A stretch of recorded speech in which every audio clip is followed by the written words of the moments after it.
ณคฤหาสน์หรูกลางกรุงเทพมุนินหญิงสาววัย25 ปีเดินเข้ามาในห้องนั่งเล่นด้วยสีหน้าเคร่งเครียดเธอมองไปยังพี่น้องที่มารวมตัวกันอยู่ก่อนแล้วมีจากพี่ชายคนโตศาสิธรจันฉายพี่สาวฝาแฝดและอาทิตย์พี่คนที่สี่เกิดอะไรขึ้นล่ะคะทำไมถึงต้องเรียกประชุมด่วนแบบนี้พ่อจากเราไปแล้วล่ะเมื่อคืนนี้เองท่านเสียชีวิตกระทันหันที่บ้านพักตากอากาศอะไรนะไม่ฉันไม่เชื่อพ่อไม่มีทางทิ้งพวกเราไปแบบนี้ศาสิธรเดินมากอดมูนินพยายามปลอบใจน้องสาวแต่สีหน้าของเธอดูไม่ค่อยเศร้าเท่าไหร่นักเราต้องทำใจนะมูนินทุกคนเกิดมาก็เพื่อจากไปแล้วอีกเรื่องที่สำคัญก็คือจันฉายพูดแทรกขึ้นสายตามองไปทางอาทิตย์เป็นเชิงให้เขาช่วยพูดต่อใช่เราต้องคุยกันเรื่องมรดกของพ่อว่าใครจะได้ส่วนแบ่งเท่าไรมูนินมองไปที่พี่สาวทั้งสองด้วยความไม่เข้าใจเธอไม่อยากเชื่อว่าพี่ๆจะคิดเรื่องมรดกในเวลานี้พวกพี่คิดอะไรกันอยู่พ่อเพิ่งจากไปยังไม่ทันไรพวกพี่กลับมาคิดแต่เรื่องมรดกอย่าทำเป็นเด็กไร้เดียงสาหน่อยเลยน้องรักนี่มันเรื่องใหญ่ของครอบครัวเลยนะมูนินสะอึกเธอหันขวับไปมองจากราวกับขอความช่วยเหลือจากกุมมือน้องสาวแต่สีหน้าเขาก็ดูลำบากใจไม่น้อยเอาเธอหน้ายังไงซะเรื่องนี้เราก็ต้องคุยกันให้รู้เรื่องอยู่แล้วพ่ออาจเขียนพินัยกรรมทิ้งเอาไว้ก็ได้เรามารอฟังกันเถอะว่าท่านจะสั่งเสียอะไรบ้างมูนินพยักหน้ารับอย่างจำใจแต่ในใจรู้สึกหวาดกลัวกับบรรยากาศที่ตึงเครียดแบบนี้เสียงซุบซิบนินทาของพี่ๆก็ยิ่งเพิ่มความไม่สบายใจให้แก่เธอถ้ามูนินยังมีส่วนแบ่งมรดกพวกเราก็คงจะได้มรดกกันน้อยนะสิจริงด้วยไม่รู้ว่าพ่อจะเขียนยังไง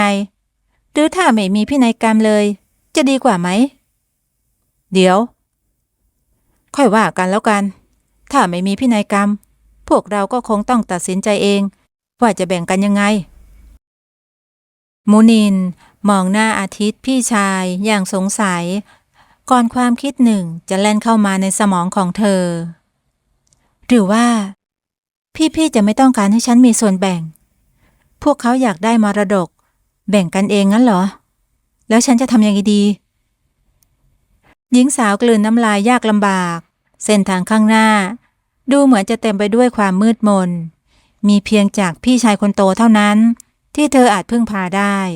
แต่เขาจะช่วยเธอไว้หรือเปล่าเมื่อต้องเผชิญกับศึกครั้งใหญ่ครั้งนี้หลังจากงานศพของบิดาบ้านตระกูลเศรษฐีก็เงียบเหงาผิดปกติแต่ความเงียบกลับปกปิดเสียงซุบซิบแผนการชั่วร้ายศาสิธรจันฉายและอาทิตย์แอบประชุมกันในห้องทำงานของอาทิตย์พี่ว่าเราต้องเร่งมือจัดการมุนินให้เร็วที่สุดนะก่อนจะถึงวันเปิดพินัยกรรมน่ะน้องสาวตัวดีของพวกเราเนี่ยนะไม่รู้ทำไมพ่อถึงรักมันนักหนาถ้าเธอยังอยู่ส่วนแบ่งเราก็ลดน้อยลงนะแต่เราจะทำยังไงล่ะจักรก็ดูท่าทางคอยปกป้องมุนินอยู่ตลอดเวลาทั้งสามนิ่งคิดอยู่ครู่ใหญ่ก่อนที่รอยยิ้มเจ้าเล่ห์จะปรากฏบนใบหน้าของอาทิตย์แล้วถ้าเราทำให้มุนินหายตัวไปจากบ้านนี้ล่ะโดยที่จักรตามหาไม่เจอหมายความว่ายังไงจะทำยังไงอาทิตย์คืนนี้ฝนตกหนักพวกเราสองคนไปหลอกมุนินออกมาคุยในสวนหลังบ้านส่วนสัตสิธรก็ขับรถไปรออยู่นอกรั้วเราจะจัดฉากให้เหมือนว่าถูกลักพาตัวศีรษะกระแทกจนความจำเสื่อมเป็นอันจบเรื่องจันฉาย และศาสิธรมองหน้ากันนิดหนึ่งก่อนจะพยักหน้าเห็นด้วยกับแผนการของอาทิตย์ทั้งสามแยกย้ายกันไปเตรียมการพอตกดึกเสียงฝนก็กระหน่ำลงมาอย่างหนักอาทิตย์และจันฉายมาเคาะประตูห้องมูนินหลอกให้เธอออกมาคุยมูนินพวกเรามีเรื่องสำคัญจะคุยด้วยเรื่องมรดกคุณพ่อนะนี่มันดึกแล้วนะพรุ่งนี้ค่อยคุยกันไม่ได้หรือไงเดี๋ยวนี้เลยมูนินเดี๋ยวพวกพี่คนอื่นๆจะได้ยินเป็นความลับระหว่างพวกเราน่ะจันฉายพูดขึ้นด้วยความสงสัยมูนินจำใจต้องเดินตามพี่สาวและพี่ชายไปยังสวนหลังบ้านและแล้วเหตุการณ์ก็เกิดขึ้นอย่างรวดเร็วอาทิตย์ผลักมูนินเต็มแรงจนล้มลงกับพื้นก่อนจะควักผ้าเช็ดหน้าออกมาจากกระเป๋าใช้ผ้าอุดปากมูนินเอาไว้ไม่ให้ส่งเสียงและหยิบขวดยาสลบขวดเล็กๆฉีดใส่แขนมูนินจนเธอทรุดลงและไม่ได้สติอย่างรวดเร็วในเวลาไม่กี่นาทีรถของศศิธรก็มาจอดรับอยู่หน้ารั้วพวกเขาอุ้มมูนินใส่เข้าไปในรถขับออกไปในความมืดทีมอาชญากรวางแผนปล่อยมูนินไว้ที่โกดังร้างนอกเมืองเพื่อหลอกให้ทุกคนคิดว่าเธอถูกลักพาตัวมูนินรู้สึกตัวอีกครั้งในความมืดเธอลืมตาขึ้นมาสำรวจสถานที่แปลกตาอย่างสับสนก่อนจะพบว่ามีผ้าปิดปากอยู่มือเท้าก็ถูกมัดไพ่หลังในหัวของเธอปวดตุบๆความทรงจำเลอะเลือนจนแทบนึกอะไรไม่ออกนี่ฉันเป็นใครที่นี่ที่ไหนกันทำไมฉันถึงมาอยู่ที่นี่โอ๊ยปวดหัวจังทำไมฉันจำอะไรไม่ได้เลยเธอพยายามขยับตัวดิ้นรนเพื่อแก้มัดแต่ก็ไร้ผลน้ำตาแห่งความสิ้นหวังก็ไหลรินคำถามมากมายผุดขึ้นในหัวแต่เธอก็หาคำตอบไม่ได้ทำได้เพียงนอนสะอื้นอยู่ในความมืดจากขับรถตะเวนหาน้องสาวด้วยความทุลักทุเลแต่ในยามค่ำคืนที่ฝนตกหนักมันช่างยากเย็นเหลือเกินมูนินลืมตาขึ้นมาบนเตียงในโรงพยาบาล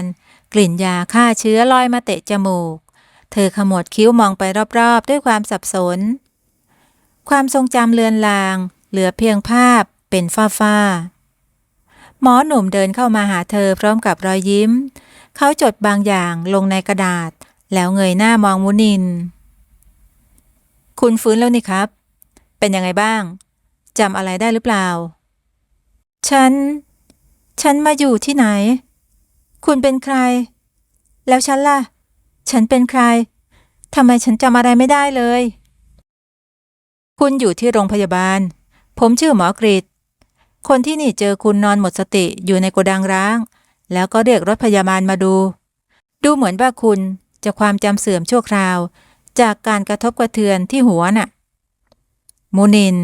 จ้องมองความว่างเปล่าสมองของเธอพยายามขุดค้นความทรงจำแต่มันกลับยิ่งทำให้เธอปวดหัวหนักขึ้นเธอยกมือขึ้นกุมศีรษะหยาดน้ำตาใสๆก็ไหลอาบแก้มแล้วฉันจะทำยังไงฉันจะเป็นแบบนี้ไปอีกนานแค่ไหนฉันจะต้องทำยังไงถึงจะหายเป็นปกติคะอาการแบบนี้ต้องใช้เวลาสักพักบางคนฟื้นไวบางคนอาจใช้เวลานานหน่อยเดี๋ยวเราจะทำกายภาพบำบัดกระตุ้นความทรงจำคุณอย่าเพิ่งกังวลไปเลยครับถ้าหาครอบครัวเจอเชื่อว่าจะช่วยเรื่องความทรงจำได้ดีมากเลยละมูนินพยักหน้าอย่างอ่อนแรงสายตาเหม่อลอยมองออกนอกหน้าต่างเห็นแต่ท้องฟ้าสีขุ่นมัวใจหนึ่งอยากรู้ว่าตัวเองเป็นใครมาจากไหนแต่อีกใจก็กลัวความจริงที่รออยู่เบื้องหน้าวันแล้ววันเล่ามูนินก็ทำกายภาพบำบัดกับหมอกฤษเขาใจดีกับเธอมากคอยให้กำลังใจพูดคุยใส่ใจทุกรายละเอียดจนเธอรู้สึกประหลาดใจที่หมอทุ่มเทให้กับคนไข้ได้ถึงขนาดนี้คุณหมอคะทำไมคุณต้องคอยดูแลฉันขนาดนี้ในเมื่อฉันก็เป็นแค่คนแปลกหน้าคนหนึ่ง หมอเป็นห่วงคุณจริงๆนะมูนินอาการแบบเนี้ยมันไม่ใช่เรื่องง่ายๆสำหรับใครบางทีถ้ามีใครสักคนคอยอยู่ข้างๆมันอาจจะทำให้เรารู้สึกดีขึ้นขอบคุณมากนะคะถ้าไม่มีคุณหมอป่านนี้ฉันไม่รู้ว่าจะเป็นยังไงบ้างหมอกริดยิ้มตอบเอื้อมมือไปลูบศีรษะมูนินเบาๆความรู้สึกคุ้นเคยแล่นเข้ามาในความคิดของเธอเหมือนเคยสัมผัสได้ถึงมืออันอบอุ่นจากใครสักคนมาก่อนความรู้สึกแบบนี้เหมือนตอนที่พี่จักรลูบหัวของฉันเวลาฉันร้องไห้พี่จักรใครกันนะภาพเลือนลางของชายหนุ่มร่างสูงใหญ่ผุดขึ้นมาในห้วงความคิดแต่ก็จางหายไปอย่างรวดเร็วมูนินรู้สึกปวดหัวตุบๆเธอนวดขมับตัวเองเบาๆแล้วเธอก็ผวาตื่นขึ้นมากลางดึกเหงื่อท่วมตัวหัวใจเต้นถี่เร็วความฝันเลือนลางยังติดตาอยู่เธอเห็นภาพพี่น้องกำลังทำร้ายเธอแล้วมีชายหนุ่มคนหนึ่งวิ่งเข้ามาช่วยเธอเอาไว้ได้ทันนั่นฉันกำลังจะนึกอะไรออกแล้วอย่างอาทิตย์จันฉายพี่จักรใครกันนะทำไมพวกเขาถึงได้ทำร้ายฉันแบบนั้นความสับสนปนเจ็บปวดทำให้เธอนั่งสะอื้นอยู่บนเตียงอดีตที่หายไปกำลังจะย้อนกลับมาทีละนิดแต่มันเต็มไปด้วยความมืดมนเธอยกมือขึ้นปาดน้ำตาก่อนจะลุกขึ้นเดินออกไปนอกห้องไม่รู้ว่าขาของเธอนั้นพาไปที่ไหนแต่สมองของเธอต้องการหลีกหนีจากความฝันร้ายนั่นมูดินเดินไปเรื่อยๆจนมาหยุดที่สวนหลังโรงพยาบาลเธอทิ้งตัวลงนั่งบนม้านั่งหน้าของเธอเงยมองดวงจันทร์ที่ส่องแสงระยิบระยับฉันเป็นใครกันมูนินเป็นใครกันความฝันเมื่อคืนมันหมายความว่ายังไงสักวันฉันจะได้รู้ความจริงไหมว่ามันเกิดอะไรขึ้นกับฉันกันแน่ลมหนาวโชยมาปะทะใบหน้าพัดพาความรู้สึกอ้างว้างให้แล่นเข้าสู่จิตใจมูนินนั่งกอดตัวเองแน่นรู้แต่เพียงว่าตอนนี้หมอกริดเป็นคนเดียวที่เธอเชื่อใจได้เขาคือความหวังเดียวที่จะนำเธอออกจากความมืดมนกลับคืนสู่โลกแห่งความเป็นจริงไม่ว่ามันจะเจ็บปวดสักเพียงใดเธอก็พร้อมจะเผชิญหน้าเช้าวันใหม่มาถึงหมอกริดเปิดประตูเข้าไปยังห้องพักของมูนินเขาอุทานออกมาเมื่อไม่พบเธอนอนอยู่บนเตียงนอนมูนินหายไปไหนอย่าบอกนะว่าเขารีบสาวเท้าออกไปตามหาเธอโดยไม่รู้เลยว่าที่จริงแล้วเบื้องหลังกำแพงโรงพยาบาลมีเงาปริศนาแอบซุ่มมองเขากับมูนินอยู่ตลอดรอยยิ้มเจ้าเล่ห์ปรากฏขึ้นบนหน้าของศศิธรเธอกำลังรายงานความคืบหน้าให้พี่น้องที่ฟังอยู่ปลายสายได้รับรู้นี่พวกเธอฉันเจอตัวมูนินแล้วล่ะแล้วเธอก็จำอะไรไม่ได้เลยหลายวันผ่านไปมูนินยังคงพยายามทวงหาความทรงจำกลับคืนมาแม้จะค่อยๆนึกเห็นภาพเป็นฉากๆแต่มันก็ยังคลุมเครือเกินกว่าที่จะเข้าใจวันนี้หมอกฤษพาเธอออกไปเดินเล่นรอบโรงพยาบาลหวังให้ได้อากาศบริสุทธิ์ช่วยกระตุ้นความทรงจำหญิงสาวเหลือบมองเขาเป็นระยะรู้สึกซาบซึ้งที่เขาเอาใจใส่ทันใดนั้นวินาทีที่เธอมองไปนอกรั้วมูนินก็ชะงักภาพความทรงจำแล่นเข้ามาในหัวเป็นฉากๆบ้านหลังใหญ่ที่คุ้นตาใบหน้าคนในครอบครัวและเหตุการณ์สุดท้ายก่อนที่เธอจะหายตัวไปทุกอย่างชัดเจนอย่างกับเพิ่งเกิดขึ้นเมื่อวานมูนินยกมือขึ้นปิดปากน้ำตาคลอเบ้าเธอหันไปหาหมอกฤษที่มองเธอเป็นประกายมูนินเป็นอะไรไปครับคุณนึกอะไรออกแล้วใช่ไหมฉันจำทุกอย่างได้แล้วค่ะความจริงที่ว่าพี่ของฉันเป็นคนทำร้ายฉันจนความจำเสื่อม พวกเขาหวังจะกำจัดเพื่อแย่งมรดกหมอกฤตอ้าปากค้างเขากุมมือมุนินแน่นพยายามปลอบโยนให้เธอใจเย็นลงมุนินผมเสียใจด้วยนะที่คุณต้องเจอเรื่องแบบนี้แต่อย่างน้อยตอนนี้คุณก็รู้ความจริงทั้งหมดแล้วเราจะไปแจ้งความจับพวกเขากันมุนินสายหน้าเธอบอกให้หมอกฤตพาเธอกลับไปที่คฤหาสน์โดยด่วนฉันต้องกลับไปหาพี่จักรวันนี้เป็นวันอ่านพินัยกรรมถ้าฉันไม่ไปทุกอย่างจะจบสิ้นพี่เขาเป็นความหวังเดียวของฉันทั้งคู่รีบกลับไปที่โรงพยาบาลโมนินยืนกรานจะออกจากที่นี่ทันทีแม้ว่าร่างกายจะยังไม่ฟื้นเต็มที่แต่เธอก็ฝืนทน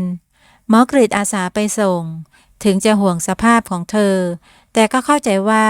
มันสำคัญแค่ไหนระหว่างทางเธอก็บอกเล่าเรื่องราวทั้งหมดที่เกิดขึ้นทั้งความขัดแย้งของพี่น้องและความผูกพันที่เธอมีต่อจากพี่ชายคนเดียวที่รักและห่วงใยเธอเสมอมาพี่จักรเป็นคนดีที่สุดเลยค่ะแต่โชคร้ายที่พี่เขามีน้องแบบนั้นโดยเฉพาะพี่อาทิตย์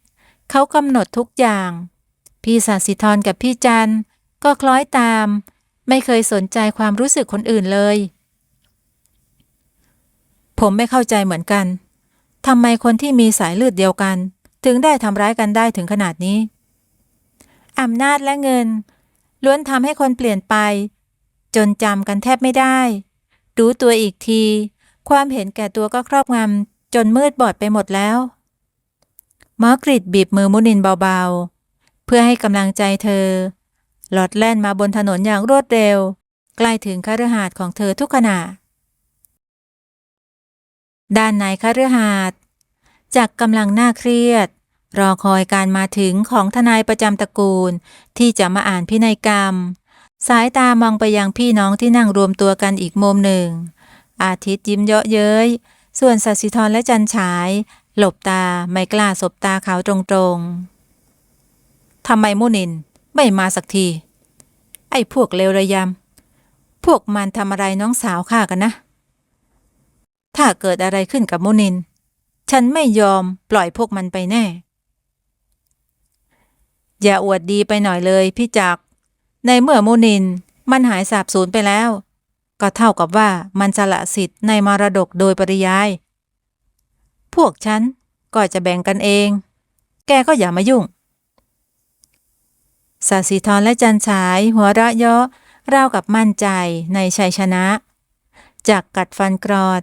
แทบอยากเข้าไปชกหน้าอาทิตย์ให้หายพยองแต่แล้วประตูคฤหาสน์ก็ถูกเปิดออกอย่างแรง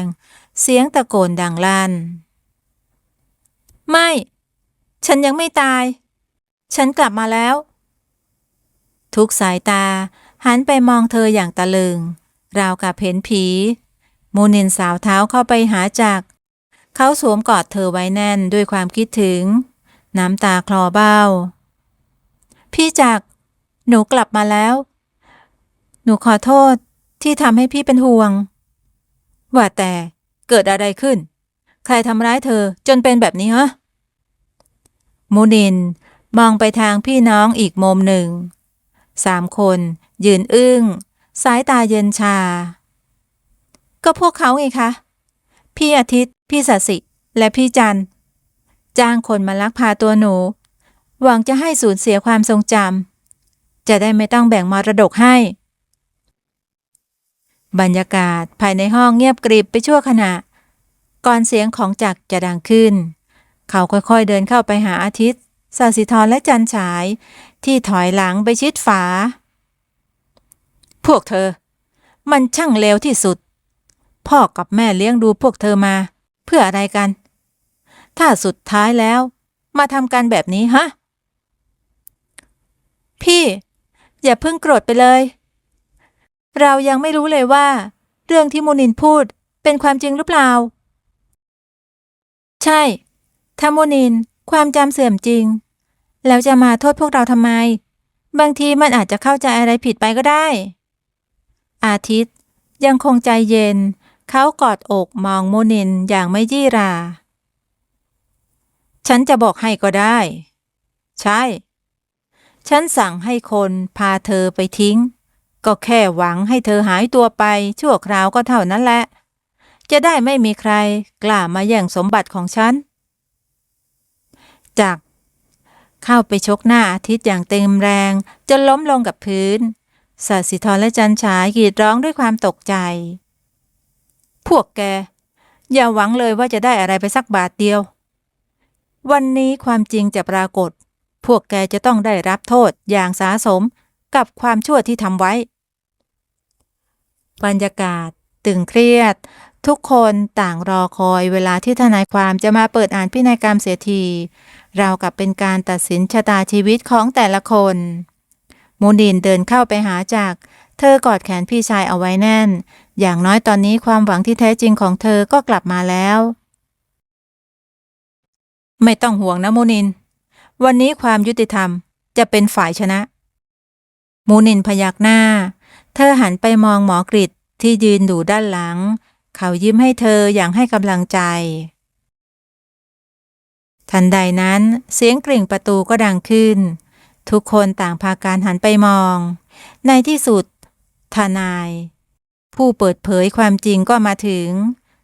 ศศิธรจันฉายและอาทิตย์รีบวิ่งไปเปิดประตูทันทีชายชราในชุดสูทเรียบหรูก้าวเข้ามาในคฤหาสน์สีหน้าของเขาดูเคร่งครึ้มในมือถือกระเป๋าเอกสารหนังสีดำเป็นมันสวัสดีครับทุกคนผมสมิธทนายความประจำตระกูลของท่านประธานวันนี้ผมมาเพื่ออ่านพินัยกรรมของท่านตามที่ท่านได้สั่งเสียไว้ครับทนายสมิธก้าวมานั่งที่โต๊ะกลางเขาค่อยๆหยิบซองจดหมายสีน้ำตาลเก่าๆออกมาปรากฏตราปั๊มของบริษัทกฎหมายอยู่ที่มุมซองทุกคนต่างก็เงียบกริบหัวใจเต้นระทึกความกังวลความหวังปนเปกันมูนินกุมมือแน่นด้วยความตื่นเต้นเธอหวังว่าผลสุดท้ายจะออกมาอย่างที่ควรจะเป็นทนายสมิธเปิดจดหมายออกมาอ่านช้าๆเนื้อความในนั้นราวกับพลังที่ทำลายความเงียบงันในห้องโถงให้แหลกลานข้าพเจ้านายธนวัฒน์เจ้าของกิจการและหัวหน้าตระกูลขอยืนยันว่าพินัยกรรมฉบับนี้เป็นความต้องการครั้งสุดท้ายของข้าพเจ้าทรัพย์สินและกิจการทั้งหมดให้เป็นของลูกชายคนโตจักริดและลูกสาวคนสุดท้องมุนินวันเพียง2 คนเท่านั้นส่วนอีก3 คนอาทิตย์ศศิธรและจันฉายจะไม่ได้รับส่วนแบ่งอะไรเลยเพราะพวกเขาไม่เหมาะสมที่จะเป็นผู้สืบทอดกิจการและสร้างความเสื่อมเสียให้กับวงตระกูลมาโดยตลอดเสียงร้องอย่างไม่พอใจดังขึ้นจากฝ่ายพี่น้อง3 คนโดยเฉพาะอาทิตย์เขาทั้งโกรธทั้งเจ็บใจทุกอย่างที่วางแผนมากลับไม่เป็นอย่างที่คิดนี่มันไม่ยุติธรรมเลยผมจะไม่ยอมรับพินัยกรรมนี้อย่างเด็ดขาดใช่ค่ะคุณพ่อไม่น่าจะเขียนแบบนี้คงมีอะไรผิดพลาดแน่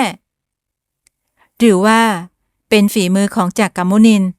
ที่ไปบีบบังคับให้คุณพ่อเปลี่ยนใจ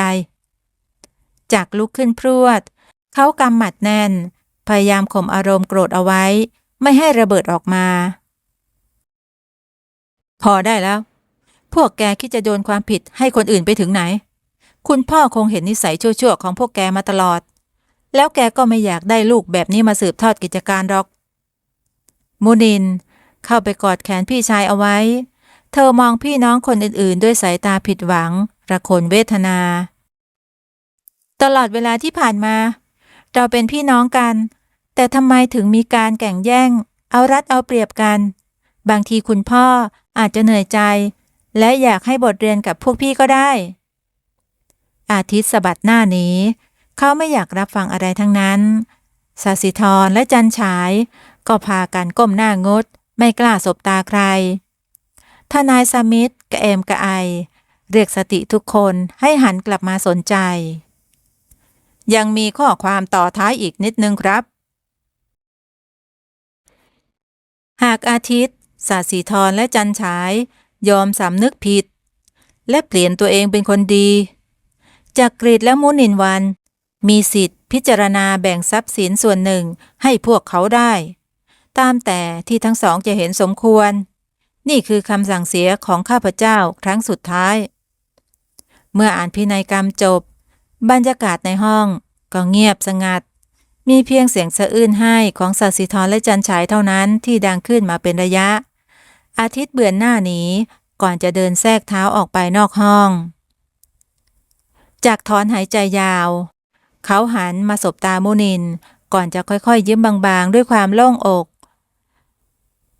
ในที่สุดทุกอย่างก็จบลงด้วยดีพ่อรู้ว่าเราทั้งสองคนเหมาะสมที่สุด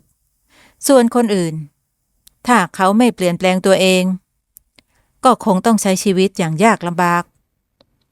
พี่จักรถึงเราจะได้ทุกอย่างมาแต่หนูก็ยังอยากให้โอกาสพี่ๆคนอื่นเหมือนกันนะคะถ้าเขายอมกลับตัวกลับใจจริงๆพี่เข้าใจเธอนะมุนินวันหนึ่งถ้าเขาพร้อมจะเปลี่ยนเราก็จะให้อภัยแต่ตอนนี้อย่าคิดมากเลยจักรดึงน้องสาวเข้ามาสวมกอด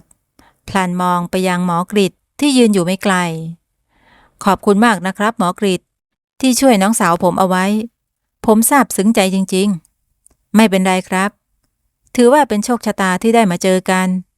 อีกอย่างตอนนี้ความรู้สึกมันพัฒนาไปมากกว่าหมอกับคนไข้แล้วล่ะครับกฤษมองมุนินอย่างอ่อนโยนประกายตาเต็มไปด้วยความรักเขายิ้มให้เธอมุนินเองก็หน้าแดงหัวใจพองโตราวกับมีความสุขล้นปีหลังจากการเปิดเผยพินัยกรรมทุกอย่างดูจะลงตัวจักรและมุนินได้สืบทอดกิจการของครอบครัวต่อส่วนพี่น้องคนอื่นแม้จะไม่พอใจแต่ก็ยอมรับกฎเกณฑ์ที่ถูกกำหนดเอาไว้มุนินเริ่มกลับมาใช้ชีวิตได้อย่างปกติสุขเธอและหมอกฤษค่อยๆสานสัมพันธ์ของกันและกันให้แน่นแฟ้นขึ้นมีหลายครั้งที่มุนินไปเยี่ยมเขาที่โรงพยาบาลพูดคุยถึงอนาคตและแผนการในการใช้ชีวิตคู่3 เดือนผ่านไปมุนินและหมอกฤษก็ตัดสินใจแต่งงานกันจักรและครอบครัวต่างก็ให้การสนับสนุนเต็มที่งานมงคลสมรสถูกจัดขึ้นอย่างยิ่งใหญ่เหล่าญาติมิตรสหายต่างมาร่วมแสดงความยินดีหลังจากแต่งงาน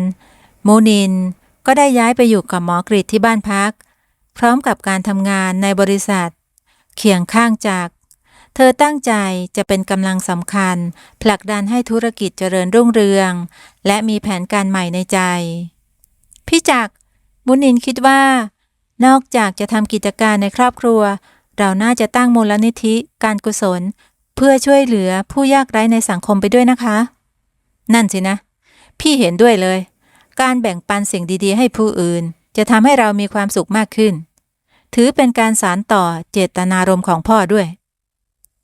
ผมจะคอยสนับสนุนเต็มที่ครับในฐานะหมอผมอยากให้การช่วยเหลือด้านสาธารณสุขกับผู้ด้อยโอกาสครับทั้ง3ร่วมมือกันวางแผนโครงการใหม่ที่จะเป็นจุดเริ่มต้นของบทบาทการเป็นผู้ให้ที่ยิ่งใหญ่มุนินพร้อมก้าวสู่เส้นทางเพื่อสังคมอย่างเต็มภาคภูมิ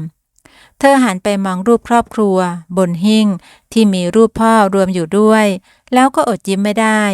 พลางคิดในใจว่าคุณพ่อคะมุนินจะทำตามคำสัญญาที่เคยให้ไว้